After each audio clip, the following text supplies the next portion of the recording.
Hey guys, Chance with Praying Predators coming today with a review of the Iray Finder FH35r. So this came on the market at SHOT Show and has been just a hot seller. It's flying off the shelf just because of the price point and the quality it is. It is Iray, so they stand behind that 5-year, 5-day guarantee warranty. When I was in the market for a new scanner, originally like 2 days before this was released, I bought the AGM Sidewinder TM35384. Got it, used it for a few days and really liked it. I thought it was a solid unit for the price and didn't mind it at all. But then Iray released this guy, and I am an Iray fan, so I got to looking at the specs of it, and it was definitely something I was interested in. So went ahead and ordered it and got it in. I want to thank Feral Texas Outdoors for hooking me up and having this, getting it to me. So we'll go over the specs real quick. Forgive me, I gotta read it. So it is a the Iray Finder FH35r, R meaning range finding. So it is a 640 unit by 512, 12 micron with a negative or a sub 25 millikelvin rating on it, and it has a Matrix 3 processor. It also has an integrated laser rangefinder for, it says 800 yards, and this thing's pretty accurate, and I think it ranges farther than 800 yards. I've gotten some different readings out there when I'm using it.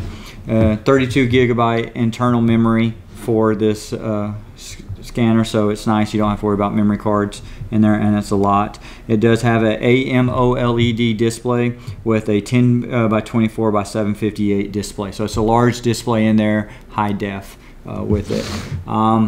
It's a little bit larger than the Cabin 19, Cabin 25. It's about that size, a little bit bigger. It takes the IBS2 batteries, the same batteries that are in the Cabins. So Becky had the Cabin 25 and CBL 25. She loved it, took the same batteries. So it was nice that we'd have a total of 4 batteries, because hers came with 2. The Iray Finder comes with 2 as well. Form factor, I'm not a huge fan of. Once you get used to it, it's not bad. I do like that it's single button operation. I don't have to push 2 buttons at once to pull up a menu, which is Iray's menu interface is kind of like that. You have to push 2 buttons at once to access certain stuff. I get it. When you have 4 buttons, sometimes you have to do a combination of stuff, but when you're trying to operate stuff one-handed, 2 buttons at the same time, isn't always handy when it's in your hand versus on a scope that may be on a tripod. The other stuff about this is it has a cool and a warm display, so if you can change the millikelvin rating and the scope to be a little warmer tint, so it'll kind of look more brownish. And then you also have a cooler tint, cooler version, which is a little cool, so you can adjust it to your eyes. The diopter focus is back here. It is a little lever that has 4 or 5 different positions, works pretty well, and it has an ejectable lens focus. Has a magnetic lens cap on the front that goes all the way over, and it does rotate how you want to use it, so it's not bad. And then the eyepiece will rotate as well to if you're going to run it on your right eye or your left eye. I am left eye dominant, so I'll run it over my left eye for it. First night we had it, it was probably about 28, 30 degrees outside. So normal battery run time, they're saying about 4 hours per battery, which I find is about right. When it's a little colder, it's a little less. With 2 batteries, I'm getting a full night of hunting out of it, about 7 hours of hunting with it. Does have a USB charge port down here, so you can run it off a battery pack or charge it in the truck in between stands for it. The battery life even though it's using the same batteries as the cabin, this battery life is not lasting as long as the cabins did. And I believe that's going to be due to the more power that this scope is requiring to run versus the cabin. I could be completely wrong. If someone knows, please drop it in comments and educate me. But I believe that's what it is. This is just running so much more. Accessory, you know, different stuff going on here, bigger screen, and then the rangefinder. You can have it on in a constant mode, or you can have it in a single mode, so it's not bad. First night I had it out, we're hunting, turned on the call and started ranging the different tree lines and stuff, and then saw a heat signature come out and ranged it. It was 585 yards, and I was able to tell that it was a bobcat at 585 yards. So pretty impressive right off the bat to identify a bobcat at 585 yards. Used it for a couple of tournaments now. No issues whatsoever. It performs amazing in fog. In the JOCO, the Johnson County Invitational, that Friday night, fog rolled in and we literally could not see about 15-20 feet in front of us. And it was just horrible conditions to hunt in. Timmy and I are set up and playing a sound, and we see a double come in, and you know, if you've ever been behind a thermal and fog, you know how everything's just kind of that gray, nasty looking thing. But this cut right through. I was able to identify the coyotes coming in at over 200 yards. Timmy was like, all right, give me a range. I hit the range, it said 8 yards. He goes, that's not it, buddy. And so rangefinder's not going to do you any good in humidity and fog like that was. But I've used this thing in cold conditions where it's sub 30 degrees, you know, with 50% humidity, 60% humidity, no issue whatsoever. I've used it when it is 50 degrees, 100% humidity, and fog so thick you can't see 10, about 20 feet in front of you. Was able to cut through it and identify coyotes at over 200 yards away coming into the call. Rangefinder's not going to help you though.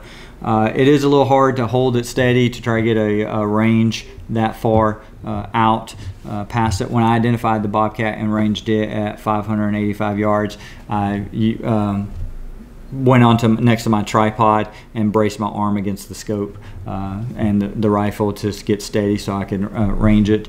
You know, I don't leave the rangefinder on all the time. I just turn it on when I first get in its place, and if it's a new place or one I'm not too familiar with, I'll range stuff and then I turn it off just to save battery. And then when a coyote comes in, before I transition to the rifle, I'll get a range on it, dump it in the hammock or in my chest rig, and transition to the rifle and get ready for the shot that way.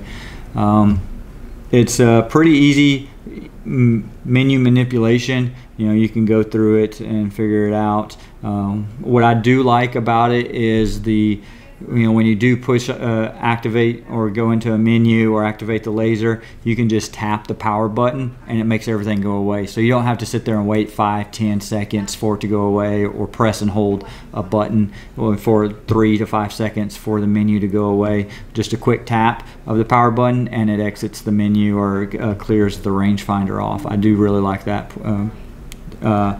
Another thing is, one thing I wish Iray would change, and some of the other scope manufacturers, is the long press for recording. I wish we could set it up like, you know, if I long press it to change it from camera to video to a recording, okay, and then just a quick tap to start and a quick tap to stop the recording, and only use the long press to switch between photograph and video. I think that's a lot easier and just one less thing I have to do about being on stand, pressing and holding something for 3 seconds, 5 seconds for it to start recording. I get it, they do that so there's no accidental recordings going on, but I would rather clear out some accidental recordings, incidental recordings that I didn't mean to take, versus missing a really good shot, or you know, an awesome stand where I was unable to press and hold for 3 to 5 seconds to get the recording for it. But other than that, there's more videos coming out about this unit. It's not a new unit. There is a finder FH35r V1. This is the V2. It was never released in the US market. It was only released on the European market. I think a lot of them were sold in Australia. Edge of Outback, he does a really good review on it as well. He does a lot of good reviews on thermals and rifles and different stuff. Check out his YouTube page. He's got some good videos and good content there. Guys, if you're in the market for a good quality thermal 640, this is it. Right now, I think this is the best bang for your buck. You know, it is a 640 scope with the thermal monocular with the laser rangefinder for $24.99. You know, before you couldn't find a 640 scanner for less than $3,500. You know, I think Pulsar came out and they lowered the price on their Axion XG35 Pro scanner. I think without the laser rangefinder was $3,000. So under, you know, 2,500 bucks, you get a 640 scope, the Matrix 3 processor, 2 batteries, and the laser rangefinder can be game changing for people. I know once I got a laser rangefinder, it really did help me with the learning curve of trying to judge distance in a thermal at night. So it's helped me kill more dogs because I've been able to know exactly where they were and adjust accordingly for my trajectory of the rifle. But if you're in the market, check out Feral Texas Outdoors, Outdoor Legacy. They're both great companies that I deal with on purchasing thermals, and they'll get you hooked up. I think I just bought a 3rd battery for us. Actually, you know, Becky looked through mine from her cabin and said, hey, I want one. So I had to buy a 2nd one for her, and we upgraded her from her cabin 25 to an Iray finder as well. I went ahead and ordered 2 additional spare batteries. I think 3 batteries will be perfect if you're doing tournament hunting. When I did the last tournament hunt for the Brunswick County Longbeards Coyote Tournament,